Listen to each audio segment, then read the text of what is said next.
Здравствуйте, мои дорогие подписчики и гости канала! Сегодня я представляю вашему вниманию вот такого замечательного котика. Это рюкзак, выполненный в технике джинсель. Этот котик родился на свет благодаря вашим комментариям, где вы просили меня сшить котика после выхода сумки «Сова» и просили показать, как шьется самый простой рюкзачок. Я думала, наверное, недели 2-3, вынашивала идею, как бы мне сшить кота, рюкзак, как это все совместить. И вот на свет появилось такое чудо. Если вы хотите сшить что-то подобное или даже точно такой же рюкзачок, смотрите мое видео до конца. Я постараюсь детально и подробно показать, как я шила этого котика. Детали рюкзака я все тут начертила, и как видно, здесь и размеры я где-то корректировала, что-то отмечала, себе подрисовывала. Выкройку в натуральную величину я не делала, я сразу же выкраивала по ткани. То есть у меня детали уже все выкроены, и чтобы не тратить ваше драгоценное время, я буду показывать и указывать размеры какие, зачем и почему все объяснять, да, сразу же на деталях. Это деталь переда рюкзака с цельнокроенными боковинками и половинкой дна. Если бы я перед выкраивала отдельно, то ширина была бы 23 сантиметра, а высота 35. Глубина рюкзака будет 10 сантиметров, поэтому я добавила с каждой стороны по 10 сантиметров и на дно 5 сантиметров, на половинку дна. Учитывая припуски на швы по 1 сантиметру везде по периметру, да, размеры всей этой детали такие. Ширина 45 сантиметров, высота 42 сантиметра и здесь по углам 10 и 6. Детали, которые будут закрыты джинселью, выполнены из тонкой плащевки и продублированы плотным флизелином без припусков на швы. Задняя стенка рюкзака, вот она, со второй половинкой дна, имеет размеры с учетом припусков на швы. Высота также 42 сантиметра и ширина 25 сантиметров. В этой области, где дно, я продублировала 2 раза, то есть еще наклеила полосочки по 5 сантиметров. Долевая нить на этих деталях проходит сверху вниз, и стачиваться они будут здесь. Кто-то может спросить, а почему не сделать одинаковые детали и шов проходил бы здесь, по центру боковинки?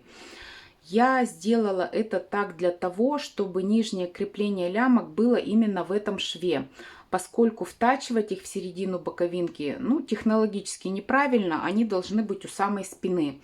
Да и дно цельнокроенное, их туда тоже не втачать, поэтому вот так я сконструировала. Это клапан, он состоит из 2 деталей, верхней и нижней. Они одинаковые. Размер их по высоте 23 сантиметра и по ширине 25 сантиметров. То есть вырезаем такой квадрат 25 на 23 и делаем фигурный вырез с небольшим сужением к низу, как мордочка у кота. Детали продублированы также без припусков на швы. Мордочка кота 13 на 13,5. Сам кот будет черный, с серыми, белыми пятнами, и мордочка будет тоже серенькая. Лямки, 2 детали со сгибом, они продублированы тоже без припусков на швы. Длина их вот здесь по сгибу 38 сантиметров. И по срезам 38,5 сантиметров.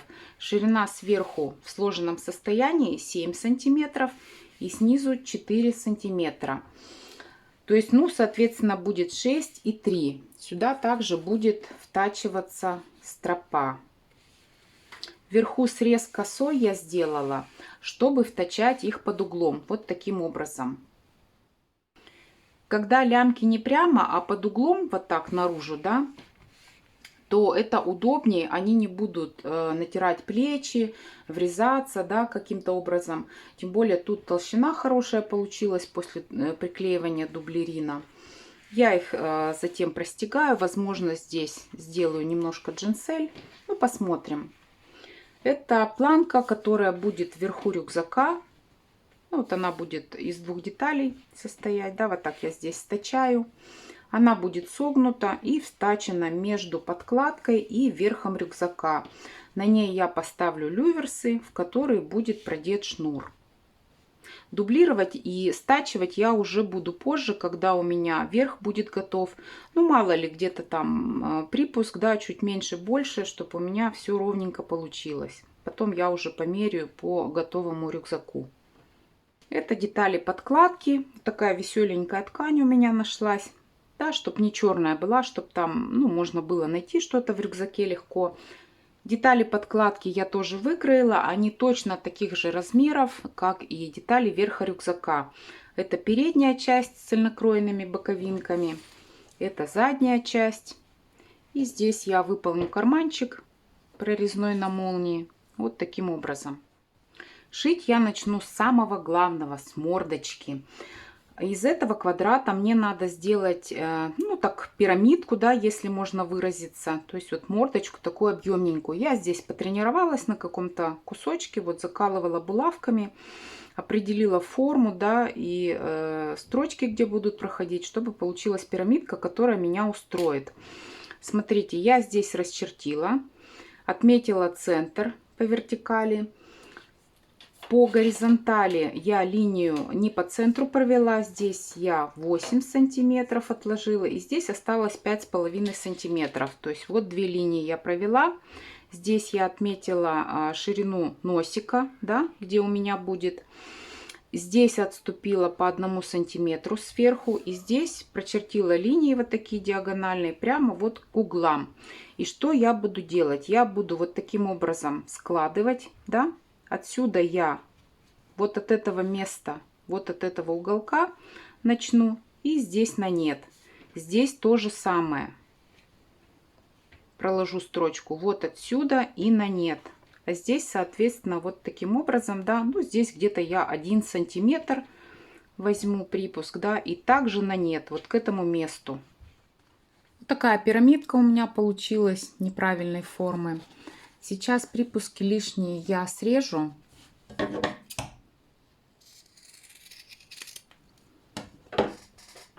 И здесь в уголках еще немножко рассеку. Ну, не до самого конца, да, чтобы у меня потом там дырки не появились, не разошлось.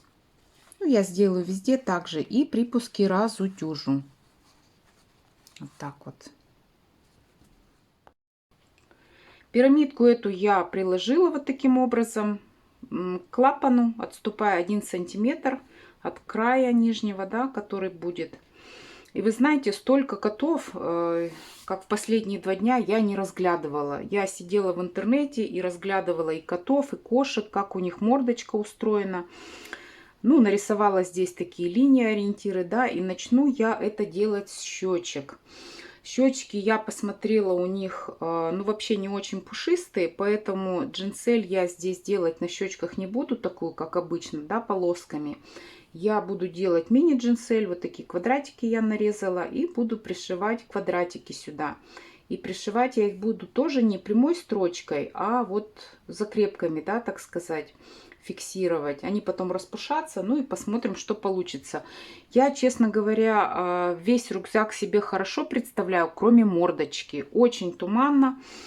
Пробую сейчас, экспериментирую. Ну, посмотрим, да, что из этого всего получится. Глазки вот я тоже приготовила. Так, где зацепилась? Вот так вот глазки каким-то образом будут такие красивые, зеленые. Ну, посмотрим. В общем, начну с этих щечек. Там дальше видно будет. Сделала я так называемую мини-джинсель на щечках. И делать мне ее пришлось на руках. Потому что на машинке тут, ну, они все друг на друге. Тут не подступиться. Очень мелко все это. Плюс эта форма такая. Сейчас я вот уже приложила, да, и обвела эту пирамидку. И буду сейчас проектировать дальше мордочку. Глазки будут вот где-то здесь. Вот эти полосочки я уже рисовала. Сейчас я по ним выполню, ну, пришью первые, так сказать, вот эти вот полоски от джинсели, да. И потом уже буду смотреть, что здесь и что здесь делать. Когда я буду пришивать полоски, возможно, они у меня вот таким образом получатся, да, то я буду здесь до конца не доходить, ну, буквально полсантиметра. Потом я вот так отогну пришью эту мордочку по кругу и продолжу дальше, ну, в разных направлениях, да. Не знаю, буду ли я снимать. Здесь такая кропотливая работа, сложная. Если не буду, ну, извините заранее. Я покажу, конечно, результат промежуточный, да, вот этой пирамидки, как я ее сделала. Ну вот, я полосочки нашила, да, в принципе, уже можно пирамидку пришивать. Глазки я пока не знаю, где будут. Может быть, здесь, может здесь, может здесь. То есть, ну, это я потом уже посмотрю, конечно. Но перед тем, как пришивать, мне, конечно, надо сюда сделать носик, иначе его потом не пришить. Делать я его буду из кожи. Я нашла вот такой кожаный кусочек. Но у котика носик ведь не кожаный, да, по сути, он бархатистый. Поэтому я буду делать вот эту поверхность наверх. И вот этим инструментом я буду срезать мездру, чтобы, ну, кожа потоньше получилась, пришивать ее полегче было. Ну и мездра не такая лохматая была.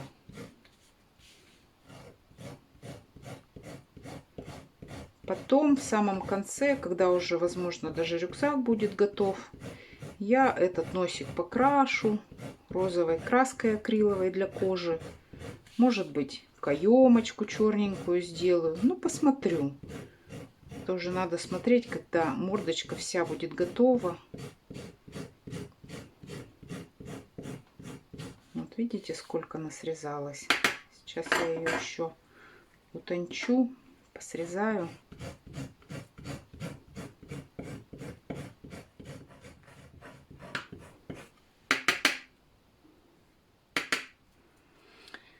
Это специальный нож, ну вот как раз мездру подрезать, да, края как-то утончать. Очень опасный, кстати, вот здесь вот это лезвие.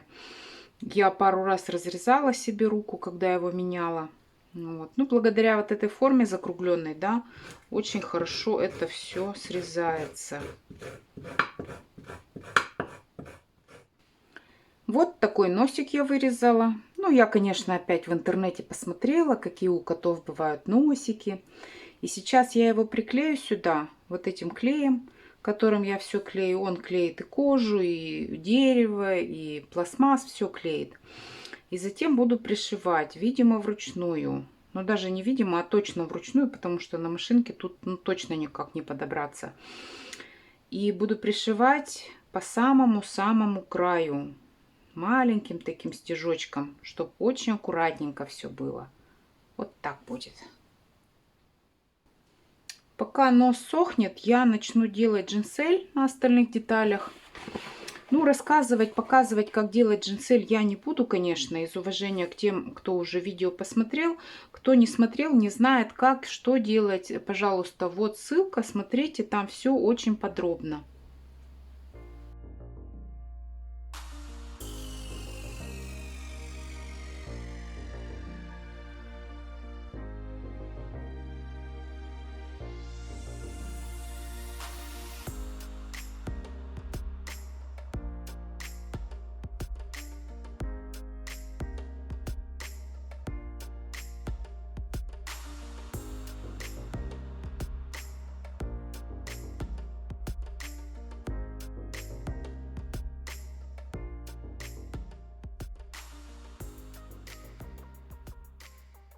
Этот джинсель так затягивает. Пока делала, думала, все, вот рядок и сделаю носик. Вот рядок и сделаю носик. Так я носик и не сделала, зато сделала везде джинсель. Смотрите, когда я нашиваю внахлёст, иногда полосочки здесь вот прихватываются, да, строчками. Я вот так вот карандашиком провожу потом. Вот таким образом, да, вытаскиваю их как бы, чтобы они при стирке все разлохматились с обеих сторон. Носик я пришила очень маленькими стежками, буквально миллиметр-полтора. За счет этого их не видно, эти стежки, они тут в мездре спрятались. Когда я покрашу акриловой краской в конце, да, совсем ничего видно не будет. Сейчас я пришью сюда эту мордочку, отгибая вот эти полоски, да, как и планировала, прямо по верху, ну, 0,5 вот так вот от края. Оставлю небольшой открытый участочек, через который я эту мордочку набью вот нитками от старой джинсели, да, от старых проектов, от сумок. плотненько набью так, чтобы форму она держала, чтобы она не проваливалась. И потом участок этот зашью.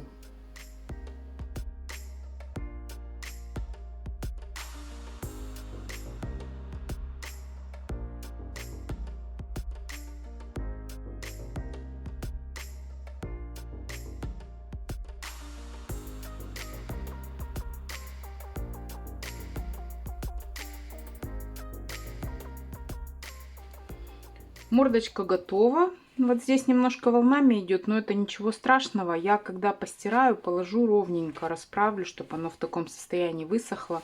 Потом, когда к нижней части клапана это пришью, все выровняется, этого не будет. Сейчас я буду дальше делать джинсель, голову, да. Здесь я отмечу, так вот, где будет линия втачивания. И сантиметра 4 я отложу на загиб. Ну, то есть вот таким образом, да, будет.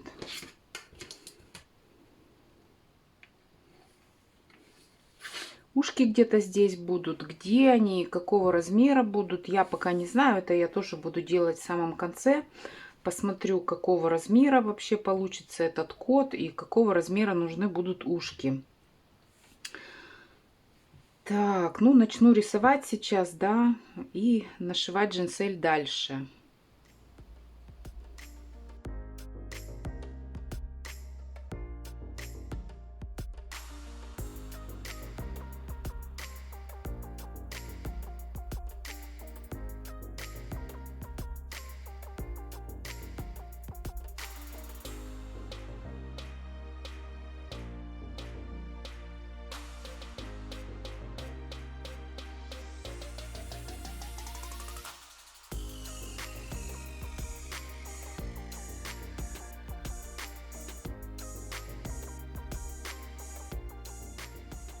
Мордочка готова наконец-то. Делала я ее буквально вот полоску здесь, да, чтобы более-менее симметрично получилось. Ну, кошки всякие бывают с несимметричными узорами, но я решила сделать симметрично.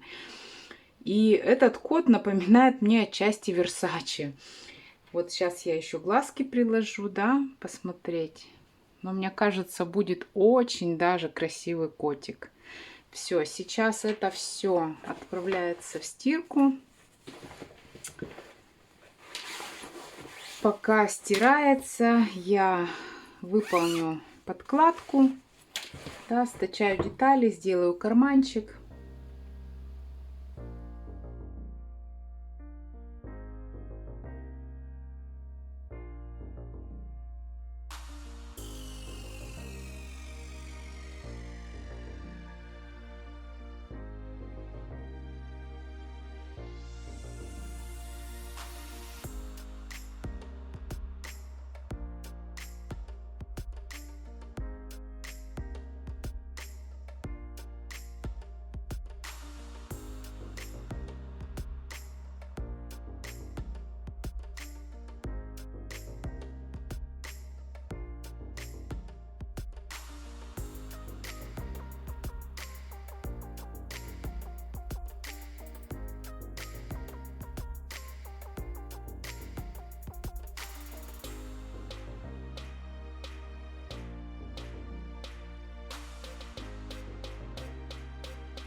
Подкладка готова.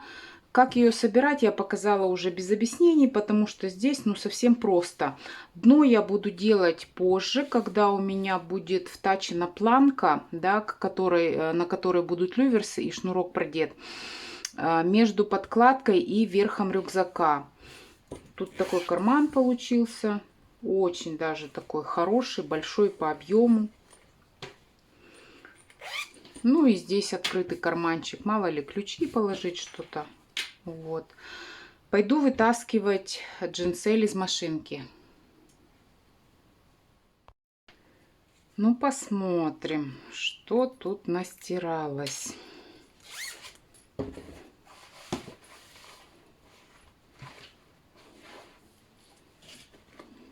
Так, вот она мордочка. Ну, тут распушать, конечно, много сидеть.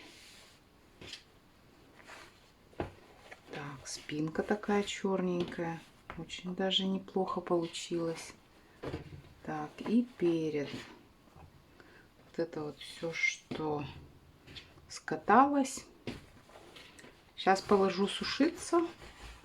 Пока сохнет, я буду делать лямки, да, вот эти вот крепления для лямок. Займусь остальными детальками.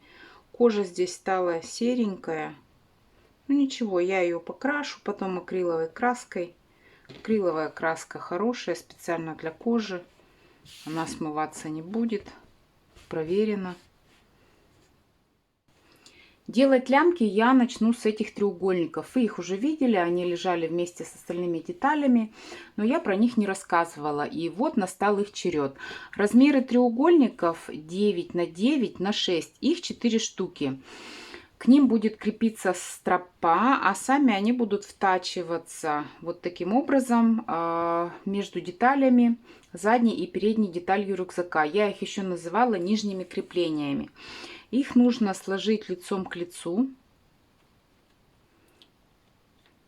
По этим срезам проходит долевая нить. Вложить между ними стропу. Вот так. Ну, здесь с запасом, да.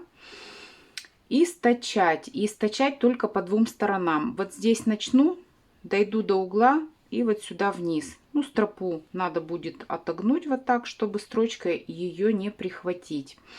Затем обрежу лишний припуск вот здесь в уголке и выверну. Стропа длиной 35 сантиметров.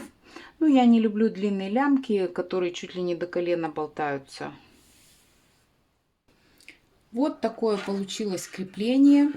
Вот этот срез будет втачен, да, между деталями, я уже говорила. Сейчас, отступая от края 2-3 миллиметра, может быть, я проложу еще раз строчку вот так. И параллельно ней еще несколько строчек. Тоже, ну, на расстоянии, может быть, 4-5 миллиметров друг от друга. То есть я простегаю этот треугольничек, там стропа вот до сюда примерно. То есть я прихвачу ее раза 3. И из этого треугольничка она уже никогда не выскользнет. Стропу я продела вот в половинку застежки, да. Здесь я загну и закреплю тоже строчкой. И со вторым креплением я все сделаю то же самое. Нижние лямки готовы. Вот так они будут втачены здесь и располагаться под углом. Теперь приступлю к верхним. Здесь я приготовила застежку, уже вдела стропу и сложила вот ровно пополам. Стропа 15 сантиметров. Разворачиваю эту лямку вот так лицом к лицу. Складываю. Вкладываю стропу, чтобы она здесь чуть-чуть за край выходила. Ну вот здесь два, да, конца стропы. Если делать вот так вровень, то со временем эта стропа может отсюда выскочить. То есть вот таким образом я советую. И буду стачивать. И стачивать я буду вот отсюда, начну, дойду до угла и вот до сюда только. Полностью стачать мне не удастся, потому что здесь вот эта пластмассовая деталь достаточно большая. То есть вот это сделаю сейчас, обрежу уголок, выверну и покажу, что дальше. Вот так получается, и это уже становится похожим на лямку. Сейчас припуски эти я заутюжу внутрь, и мне надо будет их стачать. И стачивать я их буду следующим образом. Я от этого угла, где вот здесь сгиб проходит, начну прокладывать строчку, отступая от края где-то, ну, 2-3 миллиметра, может быть. Вот так, так, и вот таким образом стачаю этот открытый участок. Затем лямку я простегаю. Ну, я посмотрю, может быть, я какую-то строчку интересную выберу, декоративную, может быть, прямой строчкой. Вот это место, где стропа вот таким образом открывается, тоже можно здесь вот прямоугольничек или квадратик сделать, да, но это на любителя. Если у вас ткань тонкая, можно, конечно, проклеить флизелином на несколько раз. Можно туда поролон или еще какой-то материал проложить. Да, ну, у меня достаточно. Здесь и так вот толщина чуть ли не полсантиметра получается. То есть я считаю, что этого достаточно. Со второй лямкой я поступлю точно так же. Лямки готовы. Я решила их все-таки не простегивать. Вот здесь вот еще одну строчку я проложила. То есть вот одна по периметру идет. И здесь еще одна, которая эти стропы, ну, дополнительно еще закрепила. Да? Здесь тоже я по строчке проложила. Ну, я решила, если я тут буду стягать, еще что-то, будет слишком. Все-таки это лямки, и конкурировать с котом они не должны. Сейчас я включу себе интересный фильм и займусь джинселью. Джинсель готова. И как вы видите, я использовала 4 цвета. Серый, белый, графит и черный. И благодаря сочетанию графита и черного получилась такая интересная игра цвета. Я распушила их побольше, тоже такая фактура получилась велюровая, пушистенькая. Не знаю, как вам, мне очень нравится. Сейчас я ставлю глазки сюда и приступлю к сборке сумки. Ушки и усики я буду делать позже, когда у меня уже весь рюкзак будет готов. Ну, я посмотрю, какого размера все это будет и какие ушки сделать, да, чтобы мне не ошибиться, не сделать большие лопухи какие-то или маленькие.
Глазки установлены, и я думаю, они на месте. Как вы видели, ножки я укоротила и подпалила их. Ну, вот так вот приплющила, да, чтобы эти пластмассовые заглушки потом с них не соскочили. Чтобы они не отпечатывались каким-то образом потом на подкладке, да, с обратной стороны клапана. Я сюда наклею 2 фетровых кружочка. Вот. И вот таким образом оно будет. То есть помягче. Уже каких-то таких вот острых здесь выступов не будет. Пока клей сохнет, начну сборку деталей основных. Здесь я буду стачивать сейчас и сразу же прихватывать вот эти вот нижние лямки. Ну, я определила согласно наклону, которая правая, которая левая. Тут главное не перепутать. То есть вот так вот я их вкладываю сюда. Стачиваю здесь срез. И здесь выполню то же самое. Смотрите, здесь по боковым срезам, которые я стачиваю, я полоски вот так отогнула, да, и утюгом приутюжила на эту сторону, чтобы они мне здесь не мешались, когда я буду стачивать. Один бок я стачала, и вот здесь образовалась такая, ну, лысина, что ли, да. Здесь я еще сделаю один ряд полосочек, ну, распушу их, и с другой стороны сделаю то же самое. Вот как получилось, и швов здесь совсем не видно, что с этой стороны, что с этой стороны. Сейчас буду дальше делать клапан. Поставлю на обратной стороне клапана половинку магнитной застежки, вот здесь где-нибудь, ну не совсем близко к краю, да, чтобы мне потом стачивать было удобно. По центру сложу лицом к лицу и вот так стачаю. Здесь, конечно, не очень удобно будет, но ничего страшного. Срезы я стачала, и мне пришлось здесь приметать, чтобы выровнять полосочки там, да. Ну, я их все расправила, чтобы они не закручивались, чтобы у кота потом здесь по краям никакие лысины не образовывались. Сейчас я сделаю вот в этом месте насечки, выверну, отутюжу и покажу, что получилось. Клапан готов. Вот так получился он. Такая голова. За счет того, что здесь вот эти нитки, он такой, ну, тяжеленький. То есть он будет хорошо закрываться, не будет как-то колом стоять. Отложу его пока в сторонку и буду делать эту планку для люверсов. Я уже здесь стачала. Сейчас померяю, сколько у меня ширина здесь. Так, вот 33 сантиметра, как я и планировала. Значит, здесь я отмеряю, так, 33 на 2, 66, 67,5 сантиметров. Стачаю, продублирую флизелином, за исключением вот этих припусков на швы. Сложу и приутюжу. Планка готова. И теперь я приступлю, пожалуй, к самому сложному этапу сборки рюкзака. Кстати, вот здесь я приметала, да, расправила вот эти полосочки, чтобы они мне нигде тут, опять же, не скрутились, да, некрасиво не получились залысины. Еще один момент забыла. Когда я стачивала вот эти боковые срезы, я вот таким образом строчку проложила вниз и обратно, вот в этом месте. Вот в этих местах, да. И когда нашивала последнюю полоску из джинсели, еще раз прошлась по припускам. То есть эти крепления здесь внизу надежно зафиксированы, они уже никуда не выскочат. Сейчас я приложу вот таким образом лямки. Вот здесь эти швы проходят, здесь к шву и здесь к шву. Приложу ручку из стропы. И проложу строчку отсюда до сюда. Затем все простучу молоточком, потому что толщина уже приличная здесь получается. Затем приложу клапан. И также отсюда до сюда его притачаю. Затем опять пройдусь молоточком. И потом уже надену эту планку вот так на рюкзак вокруг. И притачаю ее по кругу. Кто-то может спросить, а почему бы не приметать все, да, и одной строчкой притачать? Ну, на самом деле можно, конечно, но я считаю, что 3 строчки будут здесь надежнее крепить лямки, вот эту ручку, да, чтобы они тоже уже никогда отсюда не выскользнули. Толщина здесь получается очень приличная. Я, наверное, возьму иголку номер 110, потому что я шила соткой. Ну, вот здесь вот в местах утолщений, да, она хорошо проходила, но здесь я не уверена. То есть вот этим я сейчас и займусь. Для удобства я сняла этот ящик, оставила рукавную платформу, чтобы здесь удобно было все это крутить.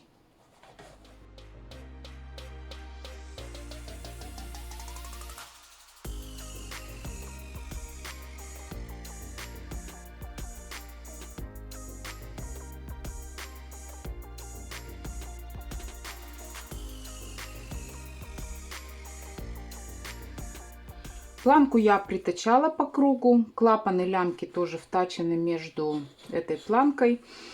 Шить, конечно, было нелегко. Тут вот толщина, наверное, сантиметр у меня получилась. Я использовала приспособление для прохождения толстых мест. Ну, вы видели. Сейчас вот я таким образом отогнула лямки и клапан наверх. Припуски я заутюжила туда вниз, простучала еще раз молотком. И вот здесь поверху я проложу строчку, также по кругу, которая эти припуски зафиксирует, чтобы они у меня наверх не выгибались. И подкладку я здесь сверху пришивать, наверное, буду вручную, потому что, ну, второй раз машинку здесь на этом участке напрягать не жалко.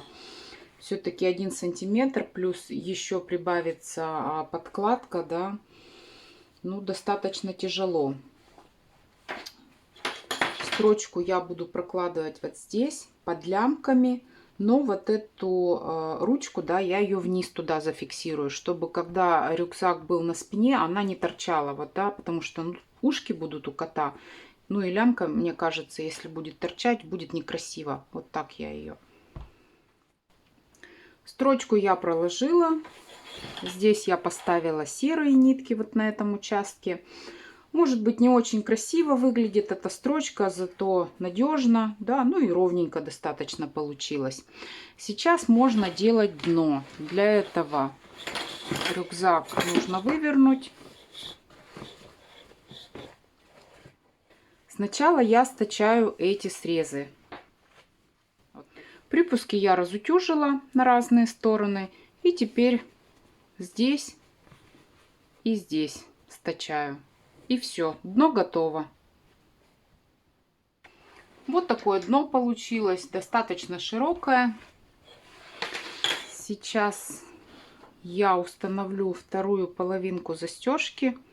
Так вот закрою, да, и померяю здесь. Отмечу. Установлю магнитную застежку сюда, вторую часть. Затем выполню дно на подкладке. Точно так же, как я делала здесь. Затем припуск вот так заутюжу наизнанку, да. Вложу подкладку внутрь рюкзака и пришью вручную бархатным швом, так называемым козликом. Подкладка пришита, и я бы даже сказала не козликом, а козленком. Я старалась очень мелко, вот, чтобы эта подкладка никуда здесь не делась. То есть она тоже очень прочно здесь пришита и никуда не денется. И вот как выглядит внутри рюкзак. Еще раз покажу карман. Вот такой вот вместительный, большой на молнии, один открытый.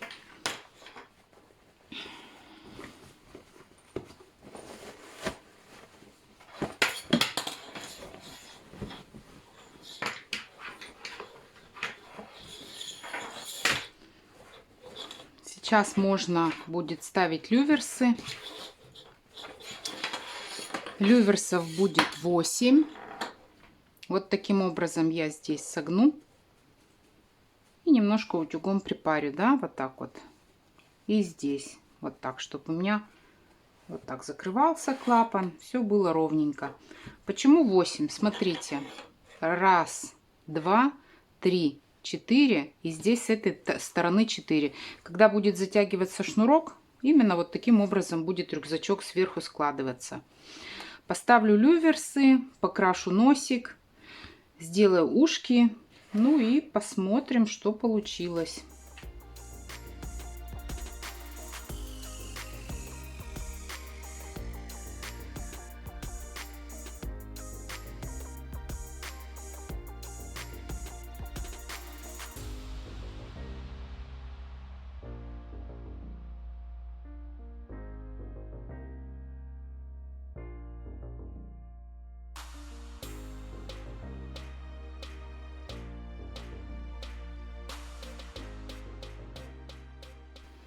Вот такие ушки я сделала. С одной стороны сделала джинсель, а с другой светло-серые. И пришью я их вручную. Наверное, вот так или так. Не знаю, вот так, наверное, у кошек. Сейчас еще гляну в интернет анатомию кота. Изучила уже всю. Вот так пришью вручную эти ушки. И я подумала, ну, носик я еще не красила, что здесь какая-то незавершенность. У кота нет ни хвоста, ни лап, ничего. Я решила сделать хвост. Вырезала вот такую деталь. Нашью на нее джинсель полосочки, да, потом стачаю прямо по верху. Все распушу, здесь пришью вручную и вот так вот как-то, да, прихвачу здесь в нескольких местах. И здесь сделаю такие импровизированные лапки. Ну, тоже уже вручную, прямо вот в этих местах, где я полосочки пришивала, пришью по 3 беленьких полосочки. Вот так. Как будто у него лапки передние. Я думаю, будет очень даже красиво. Потом покрашу носик и сделаю усики.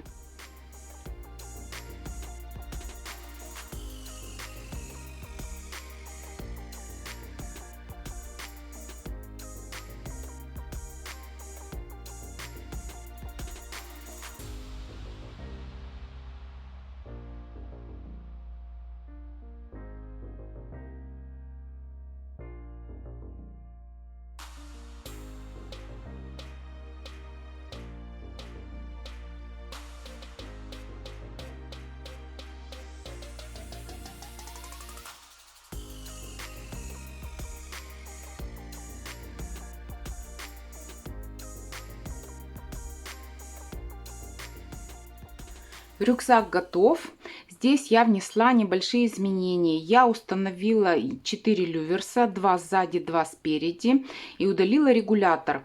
Когда здесь был регулятор, вот эти шнурочки, они висели вот таким образом и мешали свободно застегиваться магнитику. То есть я их вот так вот продела, да, сюда, ну, как бы 2 в каждую дырочку здесь. И за счет того, что отверстия здесь небольшие, шнурочек идет так туговато. То есть расслабляться, как-то развязываться он не должен. Сделала такую импровизацию лапок спереди, да, хвостик здесь вот тоже прихватила там, чтобы он не болтался. Так, вот мордочка. Ушки я тоже покрасила немножко. Сделала усики. Усики я делала просто. Иголкой леску вот так просунула и завязала узелками. То есть вот они таким образом легли. Ну, я думаю, очень даже неплохо. Сейчас я в рюкзачок что-то положу, потому что, ну, он, наверное, не пустым будет носиться. Надену на манекен и покажу, как это все будет выглядеть на спине. Вот такой котик у меня получился. Результатом я очень довольна. Вот так вот он на спинке сидит, рюкзачок. Лямки широкие, они не врезаются. Конечно, было много ручной работы, но зато результат налицо. Если вам нравится то, что я делаю, подписывайтесь на мой канал. Буду рада отзывам, комментариям, лайкам. Всем желаю хорошего настроения. До свидания.